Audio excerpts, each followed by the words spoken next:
They shared a bed for 35 years, but the last 11, she slept on the edge, as far from him as the mattress would allow. Linda was 63 when she finally admitted it to herself. Not to her sister, not to her doctor, not even to God during her Sunday prayers. Just to herself, in the car, alone, on the way back from their anniversary dinner. She had ordered the salmon, he had ordered the steak. They had talked about the weather, the grandkids, the neighbor's new dog, and nothing else. 35 years of marriage, and they had talked about the neighbor's dog. It didn't start this way. She remembered their first apartments, how small it was, how they used to bump into each other in the kitchen and laugh about it.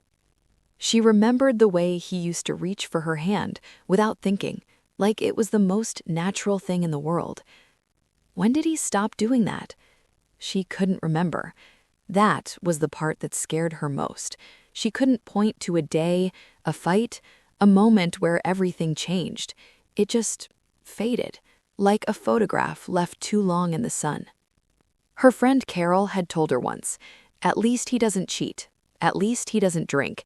At least he comes home." And Linda had nodded, smiled, said, "You're right." But at 2 a.m., when she could hear him breathing on the other side of the bed, that distant, steady breathing, "at least" felt like the saddest 2 words in the English language. She didn't want "at least." She wanted to feel seen.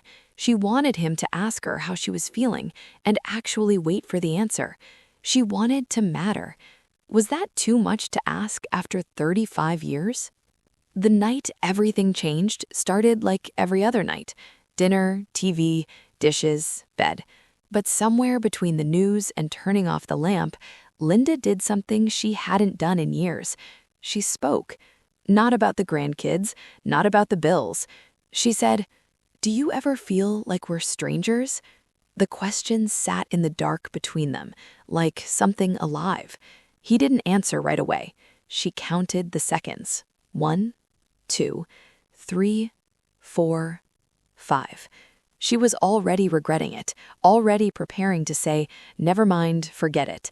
And then he said, "Every single day." 3 words, and Linda felt something crack open in her chest. They talked until 3 in the morning, not the talking they'd been doing for years, surface talk, safe talk, weather talk, real talking. He told her he'd felt her pulling away and didn't know how to reach her.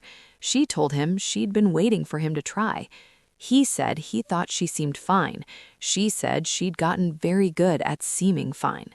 And somewhere in that dark bedroom, 2 people who had shared everything, a home, children, grandchildren, decades, were meeting each other again, almost like strangers, but strangers who already knew all the important things.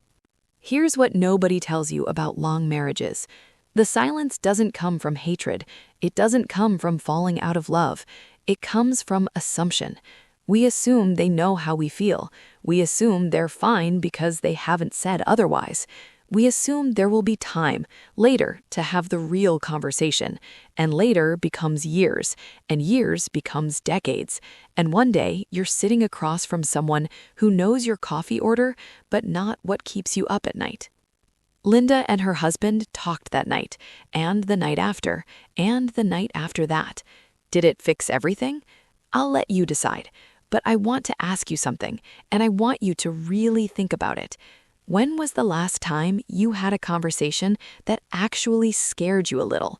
The kind where you said the real thing, not the safe thing. If you can't remember, maybe tonight is the night.